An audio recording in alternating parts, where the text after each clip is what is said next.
నమస్తే. ఇన్నాళ్ళు నన్ను సపోర్ట్ చేస్తూ, ఎంకరేజ్ చేస్తూ మీ ప్రేమని నాకు అందిస్తున్న ప్రతి ఒక్కరికి కృతజ్ఞతలు.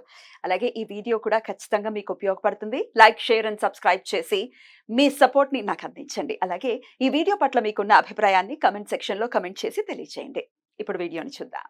నమస్తే. Welcome to our channel. నేను పద్మిని. ప్రస్తుతం మనతో పాటు ప్రముఖ ఆధ్యాత్మికవేత్త, ఆస్ట్రోన్యూమరాలజిస్ట్, వేదిక్ వాస్తు స్పెషలిస్ట్, శ్రీ విద్య మరియు హనుమత్ ఉపాసకులు బ్రహ్మశ్రీ సిస్లా జయశంకర్ గారు మనతో పాటు ఉన్నారు. మాట్లాడదాం. సార్ నమస్తే సార్. అమ్మ ఆయుష్మతి భవ.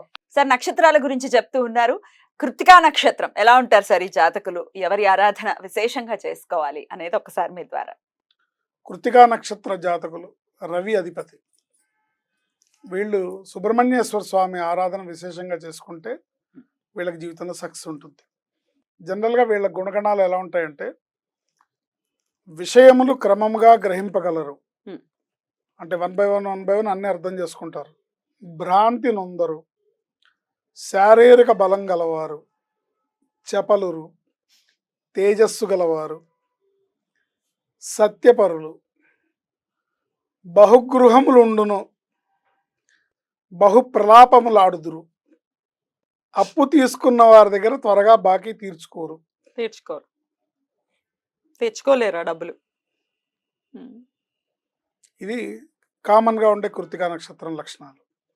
ఇకపోతే 1వ పాదం వాళ్ళ లక్షణాలు డిఫరెంట్గా ఏమి ఇచ్చారంటే, మతాభిమానులు, విద్యావంతులు, పశు సంరక్షకులు,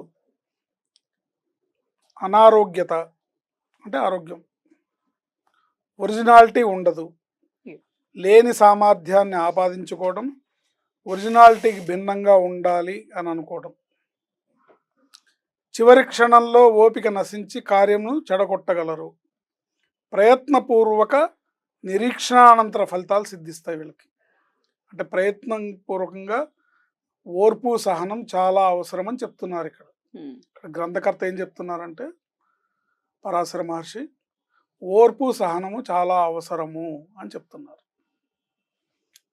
విషయాలు క్రమంగా గ్రహింపగలరు, భ్రాంతి నొందరు అంటే భ్రమల్లో పడరు, శారీరక బలం గలవారు, చపలురు అంటే చపల చిత్తం అంటే అది తినాలనిపిస్తుంది, ఇది తినాలనిపిస్తుంది, ఫుడ్ అది నెగిటివ్ ఏం కాదు. తేజస్సు గలవారు, సత్యపరులు, బహుగృహములు ఉండును, బహుప్రలాపములాడుదురు, అప్పు తీసుకున్న వారి దగ్గర నుండి త్వరగా బాకీ తీర్చుకోరు. వీళ్ళు తలుచుకుంటే అయిపోతుంది, కానీ తీర్చుకోరు. దానిలో అన్నట్టుగా 2వ పాదం వాళ్ళు, 2వ పాదంన ఆచారహీనత, కోపము, వేదములపై విశ్వాసరాహిత్యము, స్వార్థము, జాలికాని జాలిని స్వార్థం అతిక్రమిస్తుంది. లౌకికమే ప్రధానం అంటే అంటనట్లు పోతూ ఉండాలి. ఏ విషయంలోనైనా అహంకరిస్తే నష్టపోతారు. ఆచారహీనత, కోపము, వేదాలపై విశ్వాసరాహిత్యము, స్వార్థము, జాలిగాని జాలిని స్వార్థం అతిక్రమిస్తుంది. లౌకికమే ప్రధానము అంటే లౌకికంగా జీవించే ముందు నేను బతకాలి కదా, నేను ఇంపార్టెంట్ అని అంటనట్లు పోతూ ఉండాలి. ఏ విషయంలోనైనా అహంకరిస్తే నష్టపోతారు. ఇది 2వ పాదానికి చెప్పినవారు మహర్షి చెప్పింది. 3వ పాదం వారు మందులు, ధైర్యవంతులు, టక్కరులు, లోభత్వం లేని డాంబికము, అనవసరమైన వాటి యందు జిజ్ఞాస, ఆత్మవంచన, స్వయంకృతాపరాధాలతో అభివృద్ధిని ఆటంకపరుచుకుంటారు, లేని సిన్సియారిటీని నటిస్తారు. అవగుణాలు ఉన్నాయా మాకు? వ్యక్తిగతంగా మళ్ళీ మార్పులు ఉంటాయి. మనం అన్ని మనం ఓన్ చేసుకోకూడదు. అవును సార్. కామన్ లక్షణాలు ఇవి. మళ్ళీ దీనికి డేట్ ఆఫ్ బర్త్ ఉంటుంది, మళ్ళీ ఇతర గ్రహాలు ఉంటాయి, గ్రహస్థితి, గ్రహకుండలి, గోచారం, గ్రహచారం అన్నీ ఉంటాయి. పేరులో నెంబరు, పి అనే అక్షరము, ఐ చివరిలో ఐ అనే అక్షరం, వీటన్నిటి ప్లే చేస్తుంటాయి.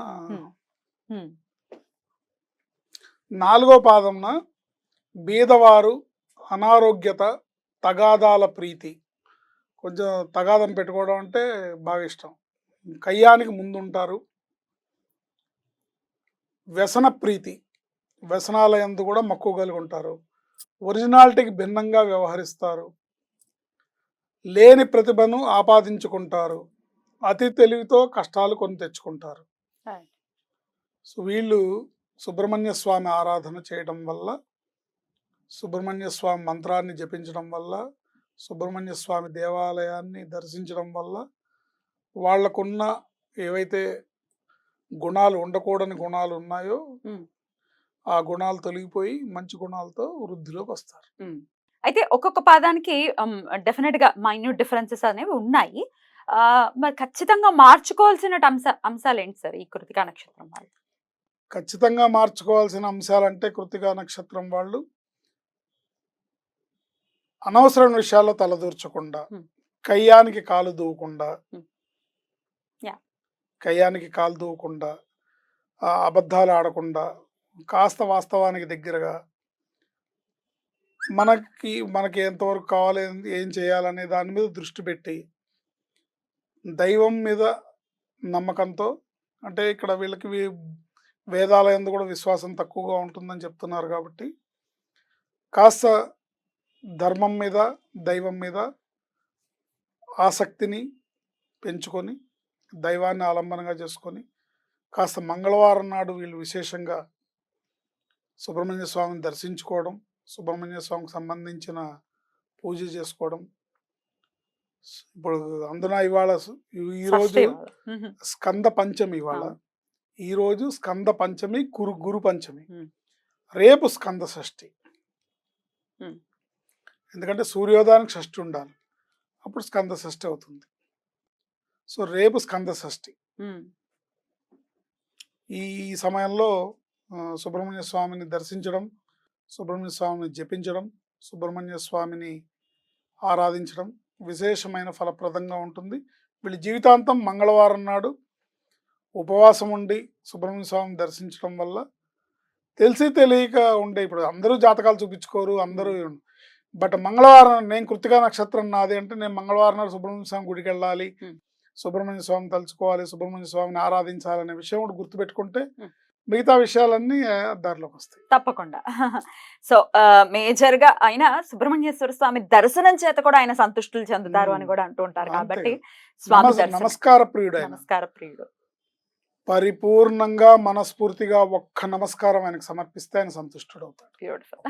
ఒక్క నమస్కారం, ఆయన సులభుడు. మీరు టన్నుల కొద్ది పూలు ఎక్కర్లేదు, ఏంటి అభిషేకాలు, పూజలు, రాసుల కొద్ది ప్రసాదాలు, నైవేద్యాలు పెట్టక్కర్లేదు. అద్భుతం. చాలా బ్యూటిఫుల్ గా ఎక్స్ప్లెయిన్ చేశారు సార్. ఇక నెక్స్ట్ ఎపిసోడ్ లో రోహిణి నక్షత్రం గురించి మాట్లాడుకుందాం. Thank you sir. నమస్తే. ఐష్మతి.